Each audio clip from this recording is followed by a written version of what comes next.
We are just 1 month away from the drop of PlayStation 5, if you were lucky enough to get a pre-order. And well, to celebrate the life of the PS4, which is by no means ending, because it's probably going to be stuck playing for a while until I get my hands on my PS5, these are my personal top 10 favorite PlayStation 4 games.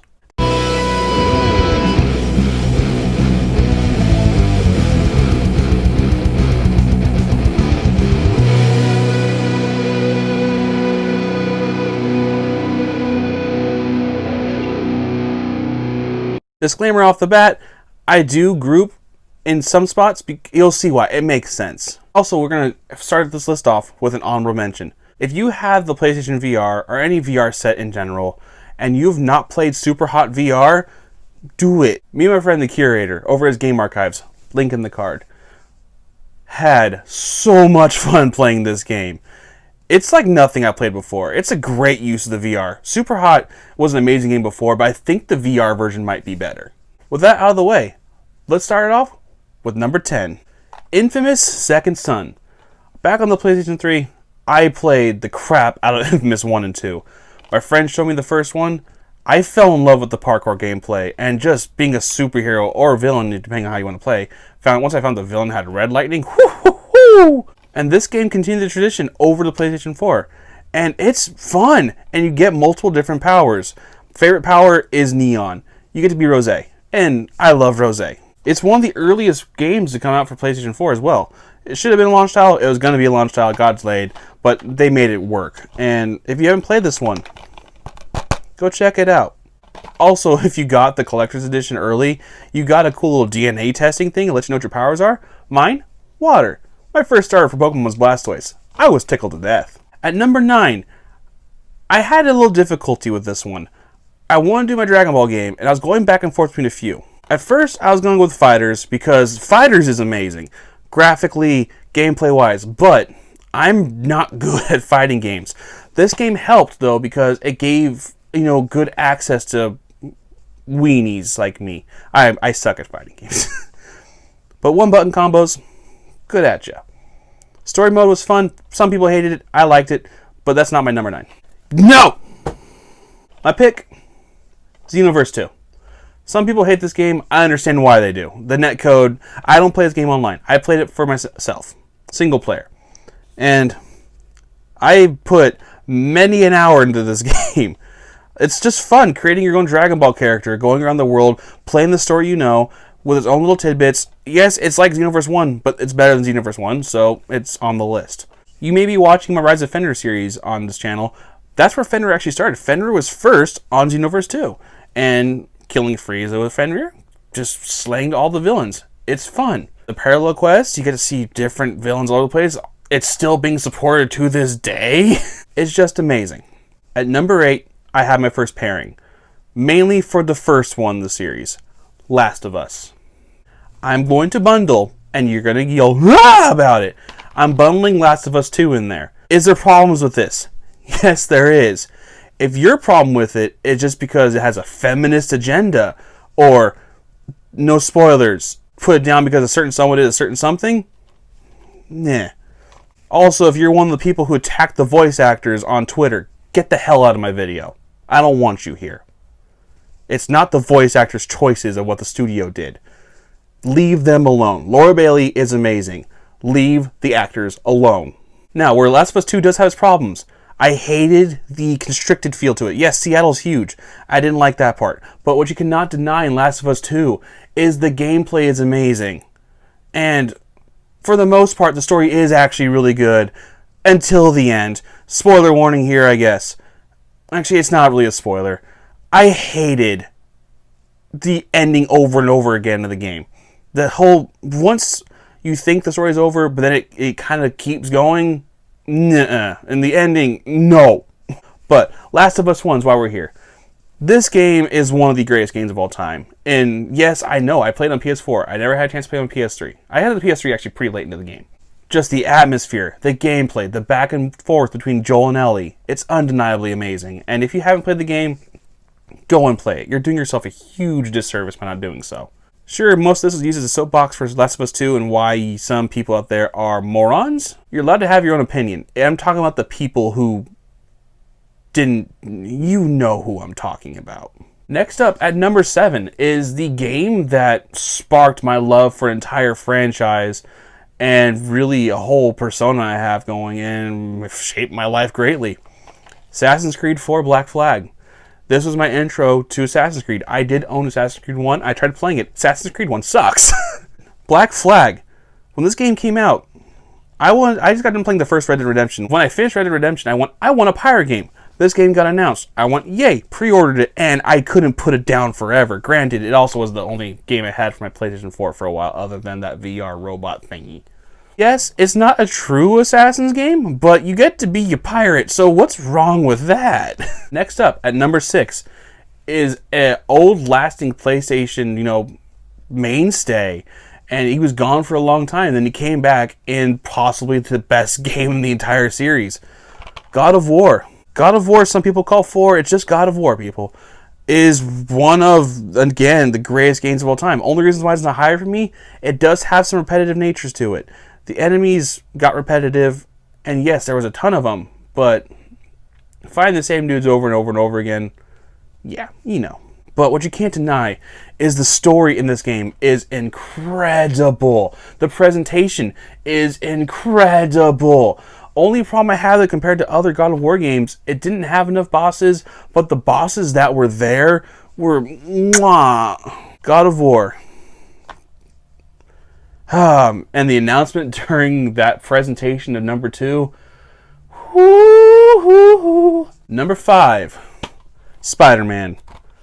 Me, like so many others in the early 2000s, grew up playing Spider-Man 2 for the PlayStation 2, and this game is basically that game in much better fashion. I know there's reasons, but can you please just put this Peter's face on the new Peter's face? Back in the old days, I'd spent more hours just swinging around the city than actually playing the game, and I did that again this game, and thankfully this game added more collectibles to do while you're doing it, so it actually made it feel productive. But the story, movie quality, my favorite villain from Spider-Man is Doc Ock, and well, Doc Ock. It was a huge nostalgia drop, but a nostalgia drop done right. And it's amazing. And if you haven't played it, again, if you haven't played any of these games on this list, what's wrong with you? Or why are you such an Xbox fanboy? Next up, at number 4, we have a game that became a lifestyle for me because it made me want to be a cowboy. RDR2. Some people, myself included, found it kind of hard to get past the somewhat slow opening to this game. It did open pretty slow, but once you get past the snow, it go. This game is incredible, and the amount of content crammed into this is mind-boggling. It's so good. At this point, if you haven't played this game, what's wrong with you still? And also, spoiler alert for the ending of this game. Well, not true ending. It brings back John Marston. You get to play as John Marston again. And that was insane too. And you get to have the entire map of Red Dead Redemption 1. Sure, it's kind of light, but it's still cool going back and checking it out. Just, this game makes you feel like a cowboy. Sure, it gets a little too realistic in some ends, but who cares? It's so damn. I love you. 2 and 3. Number 1 was easy for me. 2 and 3 were hard. Because 1 is a new IP that blew everybody's mind, but it had gameplay elements of a similar style. But number 3 ended up being Final Fantasy VII Remake. My favorite game of all time, well documented, Final Fantasy VII. That game is perfect. This game is not quite perfect, but it's damn close to being perfect. I love Final Fantasy VII and everything to do with Final Fantasy VII. And people say they were mad at this game because it was a lie. Not technically a lie if you think about it, because it's titled Remake. It's not a remake of the game. It's a remake of the story. Everyone who cares has played this game by now. And there's fan theories, and this fan theory feels very real. This game's actually a sequel. It's what it feels like, and I subscribe to that theory. Because it's clear, I'm not going to get into too much, there's clear inklings that this game is a sequel. But in the past, time travel, changing timelines. I'm a Dragon Ball fan. I love that crap. The gameplay-wise alone, if you take away the story, I understand why people get mad at this game. I do. I wanted a true remake, and well, I got a game I love a lot too. And the gameplay alone in this game is enough to make it stand on its own. I love action RPGs, and this game does it better than the rest. If you want to check out what my real thoughts of the gameplay are, go check out my first impressions. Sure, there's things that got added onto it after it, but it's mostly the same. This game's incredible, it deserves its praise, and I love this steelbook. At number 2, we have the newest IP of this list, and it's frankly a pretty new game as well. Ghost of Tsushima. This game is insanely, amazingly everything.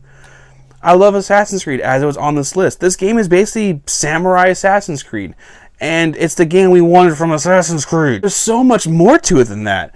This game has so much, and the gameplay is incredible. The combat is incredible, and we're getting more free stuff. I'm looking so forward to New Game Plus and the multiplayer stuff, and that's going to be so damn fun, because I have friends who play this game, and we're going to have fun killing mythical thingies with their swords and bows. I'm going to be an assassin, I'm going to kill him. Yeah. I love this game. If you haven't played, play it. It's insane. It's just so good. Being the ghost is fun. Exploring all Tsushima is fun. My ending. I love this game. I cannot wait to go back into a New Game Plus. That's going to be a joyride. I can't wait to play more of this game. Number 1, I cheated. Because frankly, they all go together. And I put the most hours into it by far and away. The one I'm picking mainly, Bloodborne. But really, number 1 is the entire FromSoft library on PS4. Because, as you see, I'm currently playing through Dark Souls 1. This is not anywhere near my first playthrough of Dark Souls 1. I beat Dark Souls 2 once. I beat Dark Souls 3 a million times as well. I've beaten Bloodborne a few times on top of that. I need to play this game again. This is my favorite game of them all. And it's just, I love these games so much. They provided so much. I love doing lore dives of all the YouTube communities. The community is amazing for this game. Solaire, Praise the Sun. Just, if you haven't, actually, this is one of those games that if you haven't played, I can't really request it or suggest it, because you have to be ready. You can't just dive into these games. You have to be in the mindset to play them. And I love the punishment this game delves out, the satisfaction of beating those bosses, of conquering the levels. There's nothing else I've ever played in my entire life that comes close to the satisfaction these games provide. And the atmosphere in Bloodborne is why it's my favorite of them all. But I love every single one of the Soulsborne games. Nothing approaches them in my mind of how much fun I'm having. I go back and play them more than anything I've ever done before. And that's saying a lot, because I've put thousands of hours into Pokemon. So, when did you click off? Did you make it to the end? Did you click off when I started talking about Last of Us 2? If you did, well, good, screw you. I don't want you here anyway. Joking aside, not really.